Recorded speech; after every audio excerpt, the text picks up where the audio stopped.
Hey everyone, Golden Ninja 3000 here again. Today I'm super excited to be talking about all of the LEGO Animal Crossing sets released in March 2024. This is LEGO's newest licensed theme. It's another step into the world of video games, and I feel like it's the first video game related LEGO property that has really captured my attention. I do play Animal Crossing New Horizons.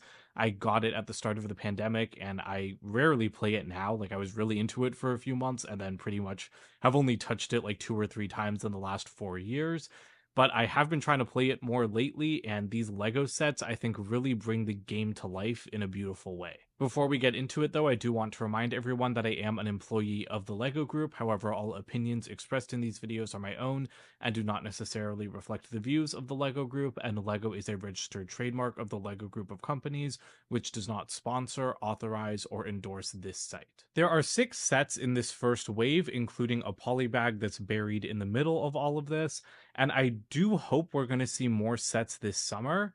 Usually that's how it goes. Like, if a theme launches in March, you'll get a couple, usually bigger sets in the summer. So I'm really hoping for like $100 town hall set, because that's really what's missing from this display. But honestly, there's a lot covered in just these 5 sets, and I'm really impressed with the play features and how well they recreate the game. It's also nice to see so many sets at a lower price point, because most of these range in price from 15 to 40 US dollars, with the largest set being 75 US dollars. So I want to go ahead and look at all of them individually. So I'm going to have to clear some of this stuff out so that we can start by going smallest to biggest. So this is the polybag that I mentioned. This is Maple's Pumpkin Garden.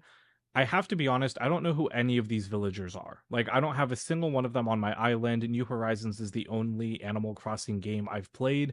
And I mean, my coworkers were like so excited about Maple, and they were like really upset at missing out on this polybag and stuff like that. And I'm just like, who's Maple? Like, I want to have more villagers, but I have no idea who these people are. But this is a really cute polybag. As you can see, this theme does follow like the standard set by the Mario theme, with the little like switchable base plates, for lack of a better term. Not really base plates, but just like game plates. We'll take a look at all the minifigures at the end, but spoiler alert, they are excellently produced. But what I really like are the trees. Like, I feel like the trees have been recreated really well, and I love this trunk piece. I think it's new for this theme. I'm not 100% sure, but it looks exactly like the tree trunks in the Animal Crossing games, with the roots sticking out, and so that's just a really nice touch. Our next set is Julian's birthday party, which is the only one that has these kind of like lime green colored game plates. Again, I don't want to call them base plates, but game plates seems like a nice word because they're mostly used in the video game sets. So it's his birthday party, but he's the only one there, so that's kind of sad. But this one really sticks out because of the color scheme. Like I said, those lime green plates. You also have like this cherry blossom tree, which looks really cool. And again, it's just really convenient how easily everything separates, although this one is kind of tied together by that string. And it does encourage like rearranging of all of the different modules, which I think is really important. But yeah, there's a bunch of presents. Most of these can't open, but this one at the back can, and you can see a print for a bell piece, which is pretty cool. And I like how, that kind of opening function works. As for the rest of the set, the balloons at the back, why can't I get that back on? Oh, because I broke it. That would be why. But the balloons at the back are pretty cool. I like these lights. There's a cake. There's some like stools, and so I don't know. I really like the detail in these sets. Like, something like this feels super super detailed. And for $15 with one minifigure, like, I think that this is the perfect entry to the Animal Crossing theme.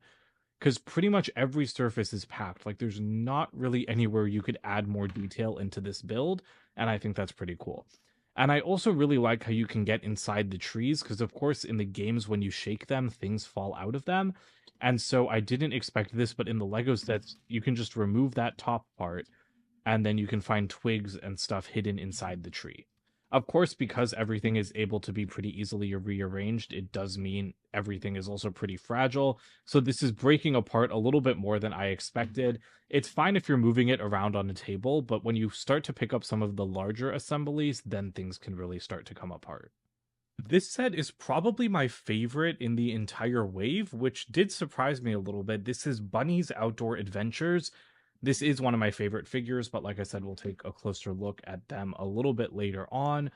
But I just feel like this set gives you everything that you need from an Animal Crossing set.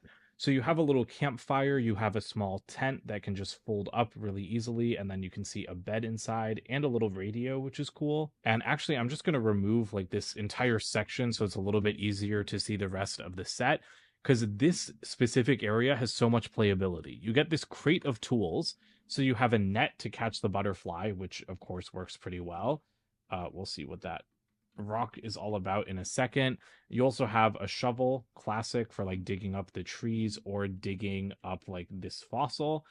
This doesn't work quite as well as the game. This is like the one feature where Lego couldn't really do anything better, because it's not like, I mean, like these parts are raised off the ground a little bit, but it's not like you can actually dig on something as flat as this to unearth the fossil. But you do have the print, and then you do have like the actual fossil piece. So you could honestly just pretend to like dig up the hole, and then you find the fossil, and then like just remove this piece so that you don't have like the suggestion of the hole there anymore. So it's still way more playable than I would have expected Lego to be able to do. So I think that that's really cool. And then you also have the axe for chopping down trees. I kind of wish we would get like a brick built axe or something, because this is the classic minifigure axe, but I feel like it's a little bit small next to like the sizes of the trees, and especially compared to these guys' like huge heads. But like these accessories feel a little bit small. This one honestly feels like a pretty good size. It usually feels oversized next to minifigures. But then you have the vaulting pole, and actually I guess I should keep the minifigure here for this, because this feature is like my favorite thing in this set.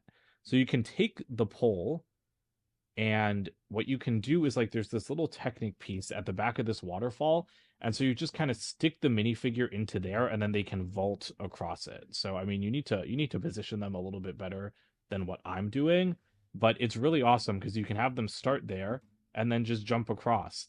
And that works so well, and it's just so cute that it works exactly like the game. I'm really, really pleased with that feature. So you also have another area where you can use the shovel over here. You can kind of just dig up this rock. And inside this one, there is a bell. So I guess that's a money rock. That is, again, another great, very playable feature that, it's executed perfectly. Like, it's so small, it's so simple, but it really just works well. Like I said, you can catch the butterfly with the net. You have a spider here as well that you can catch with the net.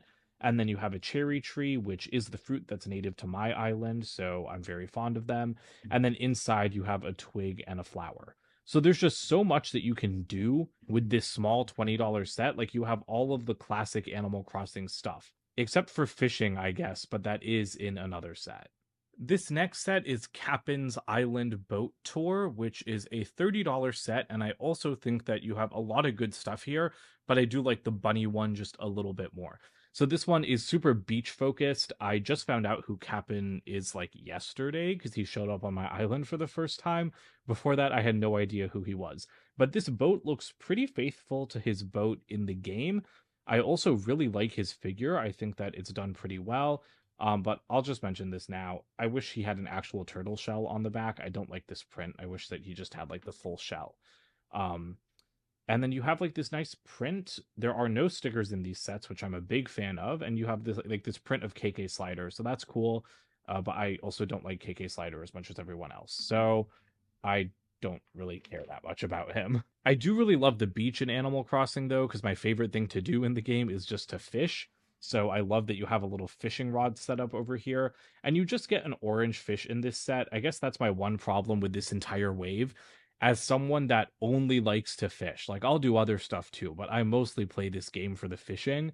I really wish that there were more fish included. I really like the way the waves were suggested. I love the little hermit crab here. I do like the little beach setup too. The coconut trees look, or I guess the palm trees, right, with the coconuts growing. They look pretty great, and it's really easy to just pull these off and pretend like they fall into the ground. You have a little coconut drink as well as some recliners for two characters to lie down. And there's also a little crafting bench here, which I really love. It's very small, but that is another print for like the DIY recipe, and that is wonderful. You also have a little pier to pull the boat up to, which is great. And then at the back, you just have like the smallest little cliffside. I like these plants, which are distinct from the other ones as well. And then you can also dig up this rock, and it's another money one because you can see some more bells inside. So I do like this set. Again, I think that this one is also super playable, but I just feel like Bunnie's Outdoor Adventure gives you a little bit better value for money. Because this set reminds me more of the Mario ones that I've started to not like as much, where it's just super spread out, and there is a lot to do with this set, but to me, it's just not as interesting as what you can do with the other outdoor adventure focused one. Next up is Isabelle's House Visit. This is a $40 set that I think is another great entry point to the theme because for $40 you get a house, two characters, and you still have like enough of those outdoorsy things like the fossil digging and the tree. So this is another great set, I think, if you just want to buy one of the sets from this wave. I don't know who this villager is either. I'm not going to know any of their names when we get to the minifigure section, by the way, but I do know Isabelle, and so it's nice to see that she's not in a super expensive set. And I mean, the whole like set here, I think, is really good. Once you start getting into the buildings, now they look like a little bit more appealing to adults, I guess, because you could totally just display this on a shelf, whereas it's kind of hard to display something like the boat tour set on a shelf on its own. But this set has a bunch of cool stuff. So you have a crafting table here as well with one of the slingshot pieces, which we don't see in a lot of sets. So that is nice to see. And then you have a small garden with some carrots and a pumpkin. So that's awesome. And I love the little watering can as well. You also have a little bit of water. You have this little like grassy area, like I said, with the apple tree. That looks really nice. I love having like the classic Lego apple piece hanging there. And it looks like someone chopped down a tree as well. And then, like I said, you have that hole for the fossil and then another fossil print. But you also have a floating balloon. And I really love the way that this was done just with a large clear piece. But you can remove this. And then, of course, you can pretend to shoot it down with the slingshot. And inside, you'll see some painting supplies. So that's pretty nice. I have never shot down a balloon and gotten painting supplies in New Horizons, but I love the way that these things from the games are being executed in Lego form. Going back to the house, you do have a little mailbox out front, and that does have a letter inside, just like the standard Lego letter piece. But you do have a couple of new molds here for the house. You've got like these new window pieces and this new door piece, and I really love the look of that. I have to move that basket. But yeah, this house just looks straight out of the game, and it's really cute in my opinion. It strikes a really good balance between simple and detailed, and inside you have like a ton of different furnishings. So I'll zoom in a little bit. All of this stuff can be rearranged, but you have like a little stove and oven, and actually there's something inside the oven. It's like a little waffle. So that is again nice attention to detail. There's a sink, there's a table with some tea and cookies. And then you have a grandfather clock, a plant, or sorry, not a grandfather clock. It's supposed to be like a wall clock that's just hanging. But as you can see, it's built as one piece, and that's just to make it easier to move around. You also have a phone, which I think is really awesome with all of the apps from New Horizons. I honestly wish that print was in more of the sets because I forgot that there was a phone print. I didn't realize that one had been made. You've got this book, which unfortunately is just blank. It would be great if there was another print inside there, but I do really like the bed, and then there's more KK Slider. Honestly, I feel like KK Slider is a cult. Like, he just came to my island the other day, and all of my villagers like gathered around him, and it's very creepy. I don't want to like attract him to perform a concert on my island. I'm not interested in that.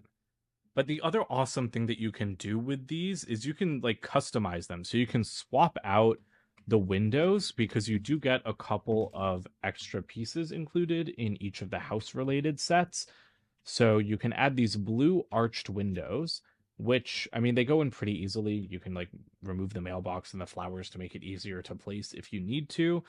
But the blue does not fit with this house. It really clashes, I think, with the orange and brown and red. And so I kind of wish that these windows had been included in red instead to match the door, because I just don't think the blue works at all.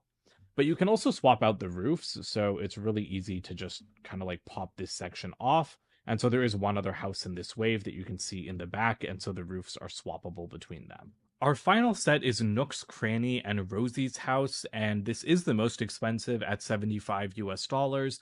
It only has two figures. I really think it needed more than two, more like four or five.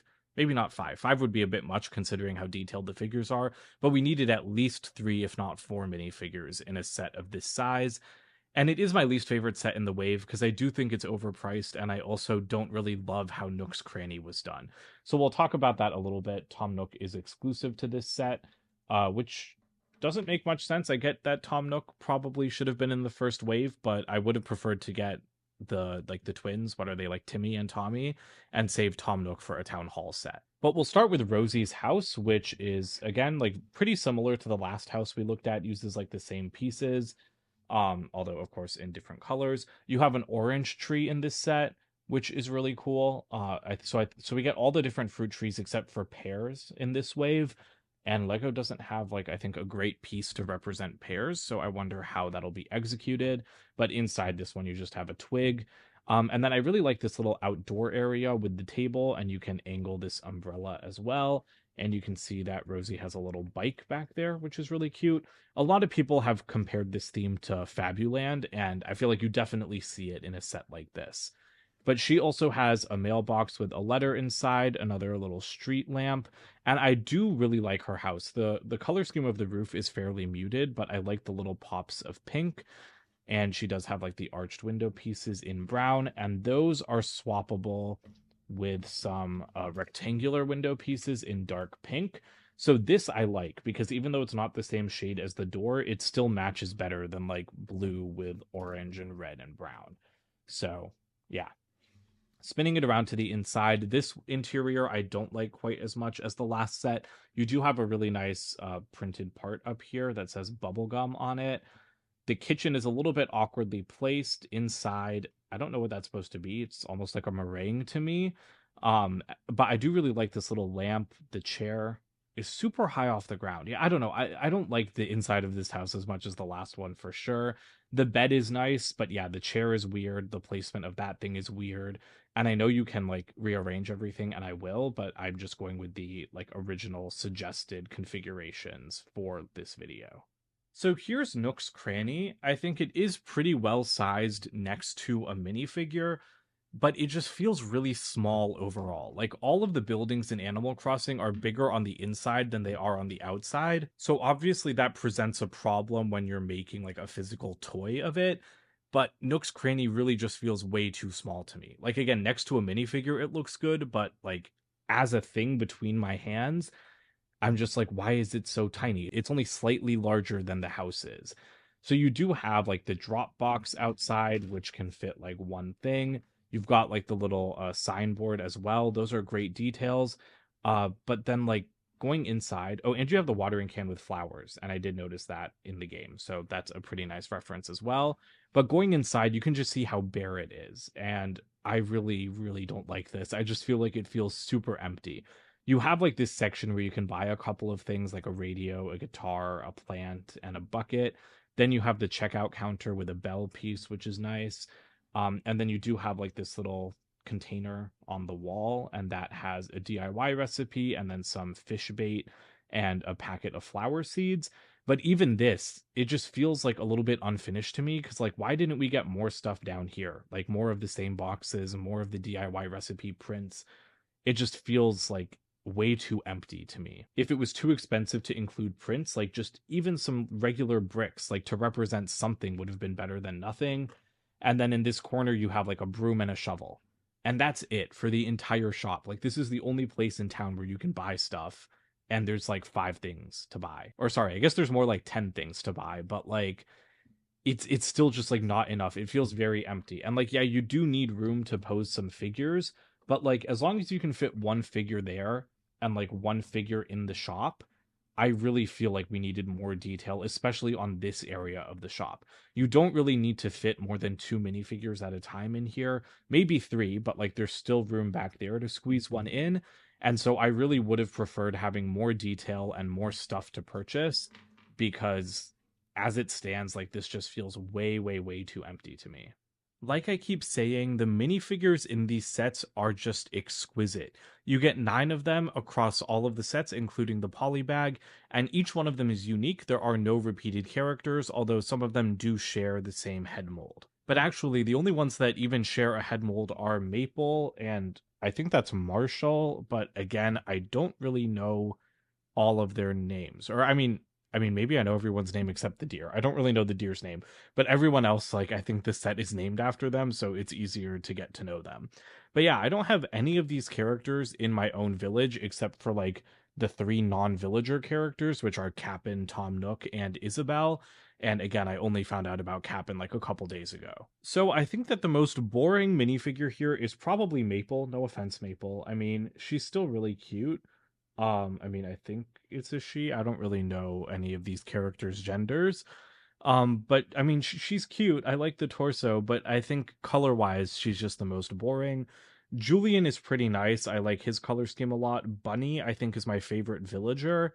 Kapp'n is pretty cool as well, although again, I wish that he had that like physical shell piece, not just a print. Tom Nook and Isabelle are perfectly realized. I think that these are the two best minifigures, particularly Isabelle. I think that she is the best just because of all of that dual molding. Like the way that these minifigures are produced, they're just so high quality. So if you look at these headpieces, they are dual molded. I guess it's kind of hard to tell with Isabelle because the colors are pretty similar.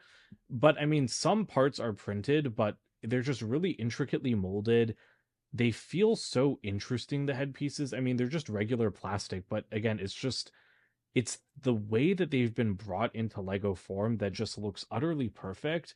So maybe Bunnie would be a better one to look inside. But yeah, you can see the dual molding in there, and these pieces are just so expertly produced. I'm really impressed with them. They just feel like high quality. They feel like you're really getting what you pay for when it comes to the minifigures. And I do think that we could have some more minifigures across this wave. Oh, I forgot about these three villagers. I don't like them as much. Marshall freaks me out. He looks real shifty. He looks like a bad guy, like he's doing something evil. Like I do not like him. The deer one is cool. I like the head mold there. And then Rosie's color scheme is nice, but I don't really like that villager shape. Like I have one of these in my village right now, and I don't love the way they look. As you can see, each figure has an accessory hole, like a friend-sized pinhole at the top to add accessories. And so some of them are dressed for Julian's birthday party. They just didn't come to the set that he was in, so that's kind of sad. But yeah, I do think we could have some more figures, especially in that Nook's Cranny set. I feel like given the quality of these minifigures, only getting two in a $40 set, I think that that makes sense. You know, like one minifigure for a $15 to $20 set, two in a $30 to $40 set. That's just the way that like Friends mini dolls work. And the mini dolls are like that, I think, because they are more expensive to produce. And obviously, these Animal Crossing figures are more expensive to produce than regular minifigures because those headpieces are so specialized. And as you can see, they have like dual molded arms, some of them, just Tom Nook and Kapp'n, but like that's still another expense. So I'm fine with getting less figures, but the thing is that even friend sets have way more than too many dolls in a $70 set, you know? And I'd also love to see some villagers that I know about. So if you're a huge Animal Crossing fan, please let me know in the comments if the ones like picked in these sets are just really popular. Again, my coworkers really liked Maple, so they definitely recognized her. But I haven't even seen any of these other characters: Julian, Bunnie, Marshall, the deer, Rosie. I haven't seen any of those guys like even on Twitter or like online or anything since I started playing Animal Crossing, which was really surprising to me. Because there definitely are other villagers that I know about, even if they don't live in my village, and they just aren't any of these ones here. So here is the recommended island layout suggested by the instruction manuals. And I think that this looks pretty good. You've got Nook's Cranny in the center, kind of flanked by the houses, but pretty much everything is connected here except for Maple's pumpkin garden, because again, it's a polybag. It wasn't included in the guide at the end of the instructions. But I think that this looks wonderful. I I don't know, like I have in my island personally, like more of the like nature stuff is behind the buildings. Like the buildings are kind of like the first thing you find on my island, and then I've left the back as more of a wilderness. So I kind of want to move like Bunnie's outdoor adventures like behind Nook's Cranny, but then you would never see it. So if you were going to display the sets, you could consolidate like this kind of layout a little bit more, but I think that this looks pretty good. I do have a couple of things I wish were different just about these sets in general, though. I would love to see some more trees. You do get like one tree per set, but I feel like we need more. Like, I really, really like the trees, but I don't know. I feel like those cherry and apple trees just look a little bit lonely. I feel like we could do with some more, but I don't know if that's just because I have so many trees on my island in the game. But then the other one is like these types of trees. I think they're cedar trees that are like on top of the cliffs. In the game, they have dark green leaves, and so I really wish that we would have gotten those leaves in dark green in these sets because the regular green just it really gets lost. Like especially when you have everything laid out like this, it doesn't stand out whatsoever. It just gets lost in the sea of green, and it is inaccurate to the game. So I wish that we had dark green cones to represent those trees. The same also goes for the coconut trees. They do have like a lighter green color than the other leaves, but I think they're more of like a lime green color in the game, at least from what I can remember. So it would have been great to get those parts recolored as well. But overall, I really like the Animal Crossing sets. I feel like we're off to a really strong start. I liked the pictures of them when they were first revealed, and then I wasn't going to buy them for a while because I felt like I only wanted them for the minifigures, but I'm really glad that I bought all of them because they're just so much fun. Like, they're so much fun to play with and recreate the things from the game. I don't know, to me, because Animal Crossing is more of like just a chill, relaxed lifestyle game, recreating it in Lego is more fun than recreating something like Mario. The Lego Mario sets are so much fun, but they kind of just make you want to play the video game after you've been playing with the Lego sets for like 20 minutes. And I don't get that feeling with the Animal Crossing sets. So I really hope that this theme sticks around. Like I said, I hope that we see more sets this summer, and I hope that we see, stuff like the museum and the town hall, buildings that are a little bit bigger and hopefully more detailed than Nook's Cranny, because I do think that that sticks out like a sore thumb in this wave. I just think it's very under detailed compared to everything around it. And so I hope the larger buildings in like the town don't follow that same trend. Let me know what you guys think about these sets in the comments below. Don't forget to like and subscribe as well, and check out my website goldenninja3000.com, and I'll see you guys with more videos soon. Bye for now.